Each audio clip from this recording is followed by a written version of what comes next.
Nicholas Slatten wasn't just any soldier.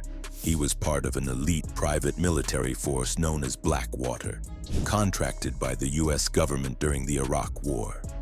But in 2007, his name became infamous around the world after a brutal incident in Baghdad's Nisour square. Slatten and other Blackwater contractors opened fire in a crowded intersection, killing 17 Iraqi civilians. Women, children, and innocent bystanders were caught in the chaos. Witnesses described it as a massacre. And Slatten? He pulled the trigger first, firing the shot that ignited the bloodbath. For years, the case dragged through courts. Slatten was eventually convicted of first-degree murder and sentenced to life in prison in 2015. It was a major moment, holding a military contractor accountable for war crimes. But the story doesn't end there. In 2020, President Trump granted Slatten a full pardon, along with 3 other Blackwater guards. The move sparked outrage around the globe, especially from the victims' families and human rights groups. They saw it as a betrayal of justice. So while Slatten technically escaped a lifetime behind bars, the stain of Nisour Square will follow him forever. And for many, his case remains a symbol of unchecked power and a broken system. But what you just heard is nothing compared to what happens next.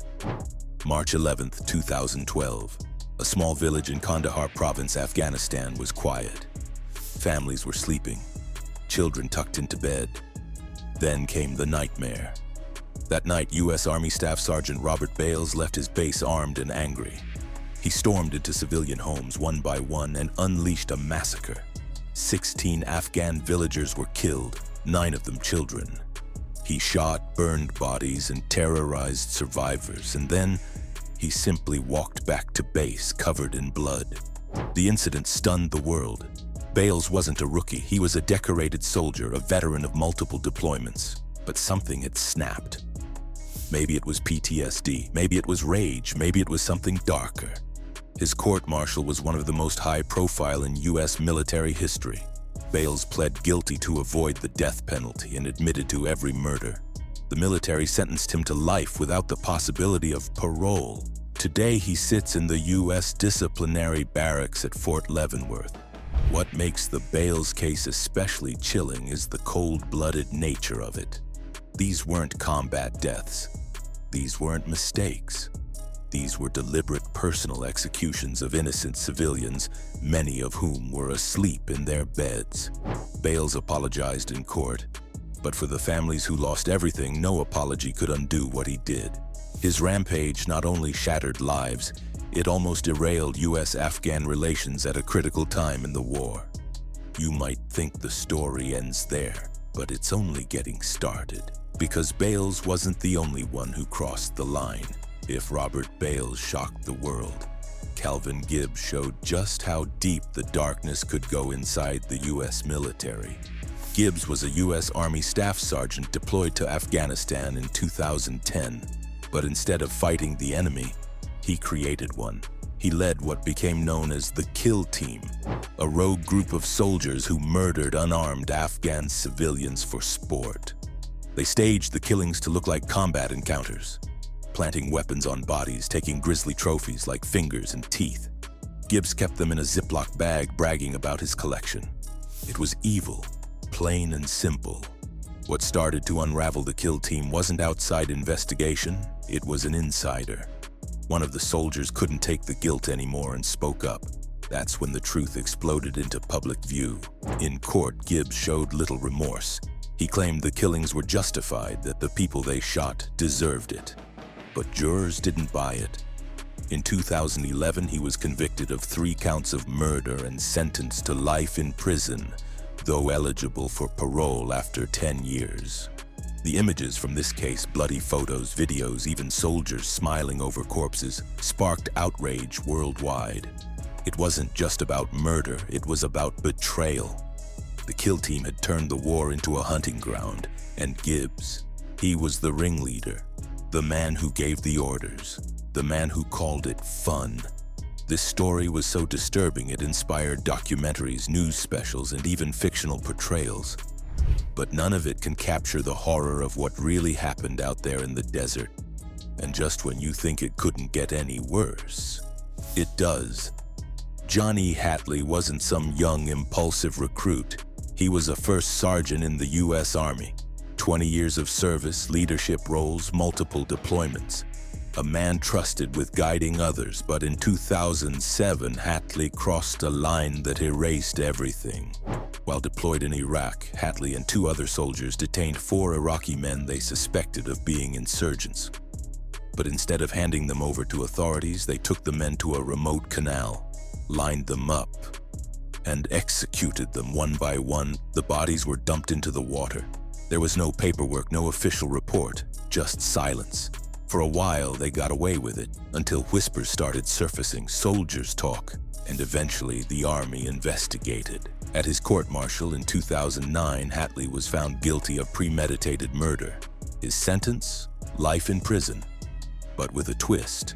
He was eligible for parole. And in 2020, after serving just 11 years, Hatley walked free. To this day, some still defend him, calling him a hero who made a mistake in the fog of war. But the facts remain. 4 unarmed men were executed in cold blood. No trial, no weapons, just bullets and silence. Hatley's case is one of the most controversial in modern Army history. It raises hard questions about war, justice, and what happens when seasoned leaders choose violence over values. Derek Miller's story starts with a battlefield interrogation in Afghanistan. He was a U.S. Army National Guard sergeant, trained, experienced, and deployed overseas in 2010. But what happened one day on a combat mission would land him in prison for life. During a patrol, Miller detained an Afghan man he suspected of spying for the Taliban. The man's answers didn't satisfy him. So right then and there, Miller shot him in the head. He claimed it was self-defense, that the man tried to grab his weapon. But eyewitnesses, including a fellow soldier, testified that the shooting was unprovoked. The man was unarmed, no threat, just a terrified civilian. Miller was charged and convicted of premeditated murder in 2011. The military sentenced him to life in prison. But unlike others on this list, Miller's case drew a wave of political support. Lawmakers, veterans groups, and conservative media pushed for his release, calling him a war hero unfairly punished for a battlefield decision. And in 2019, their efforts paid off. Miller was paroled after serving 8 years. Today he's free, but the man he killed is not. Jonathan Lee was a young U.S. Army private stationed at Joint Base Lewis McChord in Washington State. But in early 2024, his name hit headlines. Not for service, but for murder. Late one night in Tukwila, Washington, a 23-year-old cab driver was found shot to death in his car. Surveillance footage and forensics quickly led authorities to Lee. The motive? Police say it was a robbery gone wrong. During his court-martial, the evidence was overwhelming. Ballistics matched the weapon to Lee. Text messages and phone data placed him at the scene. And Lee didn't deny it. He pleaded guilty. In 2025, he was sentenced to life in prison by a military judge. What makes Lee's case stand out is how fast it all fell apart. One moment, a young man in uniform. The next, a convicted murderer. In April 2025, a soldier at Fort Cavazos, Texas, was sentenced to life in prison for rape, kidnapping, and violent assaults committed against fellow service members. The name remains sealed, but the crimes were brutal and deliberate. This wasn't a single offense, it was a pattern. Victims were lured, assaulted, and silenced, and it all happened within military barracks. At trial, victims testified through tears. The soldier showed no remorse. The judge didn't hesitate. Life, no parole. On November 5, 2009, Army Major Nidal Hassan opened fire inside Fort Hood, Texas. He killed 13 and injured over 30. A military doctor turned terrorist. He claimed the attack was in defense of the Taliban. He was paralyzed after being shot and is now on death row at Fort Leavenworth, a defense contractor who bribed dozens of Navy officers with prostitutes' cash and gifts. Leonard Francis milked the Navy for millions and compromised national security. He fled house arrest but was caught in Venezuela. In 2024, he was sentenced to 15 years in prison. In 1968, Cali led the My Lai Massacre, ordering the murder of over 500 Vietnamese civilians. He was convicted in 1971 and sentenced to life, but he served only 3 years under house arrest. He remains a symbol of military injustice. These men once wore the uniform. Now they wear prison blues. Some are behind bars for life. Others walked free too soon. But every case leaves a stain. This is what happens when power goes unchecked, when justice is delayed or denied. If this story shocked you, or if you believe in holding power accountable, let us know. Hit that like button, subscribe for more real stories like this, and drop a comment below with your thoughts. Which case hit you the hardest, or do you think justice was served? We read every single comment. Thanks for watching, and remember, truth always deserves a spotlight.